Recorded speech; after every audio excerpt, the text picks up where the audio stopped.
I was thinking a lot about confidence. A lot about confidence this week.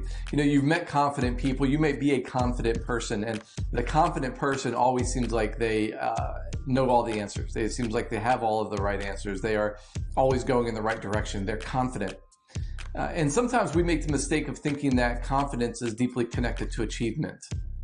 In other words, if you are achieving greatly, if you're doing wonderful things, if you're accomplishing things in life then you should be confident. And if you're not doing wonderful things, if things all around you seem to be breaking down and failing, your relationships, your job, your marriage, you may feel less confident. Your confidence is then completely connected to and tied to whatever level of achievement you are accomplishing. But that's dysfunctional, isn't it? Because confidence should never be connected to achievement. It should be actually connected to conviction.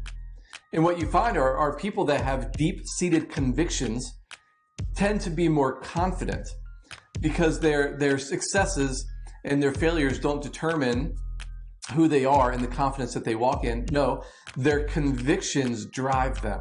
And so they speak confidently, they walk confidently because they're living by a certain code. They have a certain level of conviction. In the scriptures, I was reading Hebrews, and the writer of the Hebrews says this. He says, "Therefore, do not throw away your great confidence, which has great reward. For you have need of endurance, so that when you have done the will of God, you may receive what is promised. For yet a little while, and the coming age, one will come and will not delay, but my righteous one shall live by faith. And if he shrinks back, my soul has no pleasure in him. But we are not those who shrink back and are destroyed. We are those who have faith and preserve their souls." The writer is outlining not accomplishments because he starts off mentioning suffering and struggles. What he actually spoke about in this portion of scripture is really conviction. The suffering and the struggle came to the person that operated and walked in conviction. And so you're going to find if you have conviction, you will have conflict.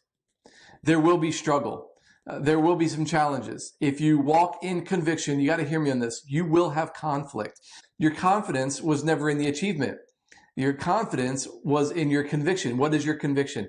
It may mean different things to a lot of different people, but I'll say as a follower of Jesus, my conviction is in the Word of God and what God has called us to do as followers of Jesus. And if you are suffering because you are defending the person in prison, you're caring for the one that's down and out, you are caring for the least of these, the orphan, the suffering.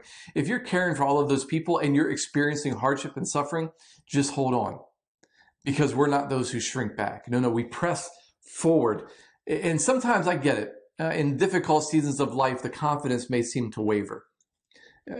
Sometimes you may take a hit and you feel like, man, was I not the person that I thought I was?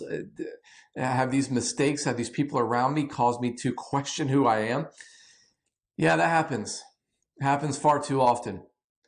But when you can truly understand who you are in Christ Jesus, when you can truly understand that you are a son and daughter of the Most High God, when you have convictions that are connected to principles, then when the conflicts come, you won't waver. But what happens? What happens is when you don't have conviction, but you try to walk in confidence, you will often make a mistake of collaboration. Now, collaboration is a good thing. It's a great thing. But collaborating in that you are setting aside a part of you to appease or to find a middle ground with somebody else is not necessarily healthy. It can be, and in many ways it is. But when we're talking about your faith, when we're talking about who you are as a believer, we don't find middle ground with the world. You're not going to be able to collaborate with people that don't believe in Jesus and that want you to maybe sacrifice a little bit of who you are and what you believe. Collaboration does not lead to confidence. If anything, it leads to apathy. And so I want to encourage you, if you don't feel like you're confident, I want you to just check yourself, take a little self-assessment and figure out where have you been placing your confidence. Is it connected to achievement or is it connected to conviction? If it's been connected to achievement, lay down your crowns. They won't matter anyway in heaven. They'll matter to Christ and they matter to you in terms of advancement of the kingdom. But we are nothing apart from him.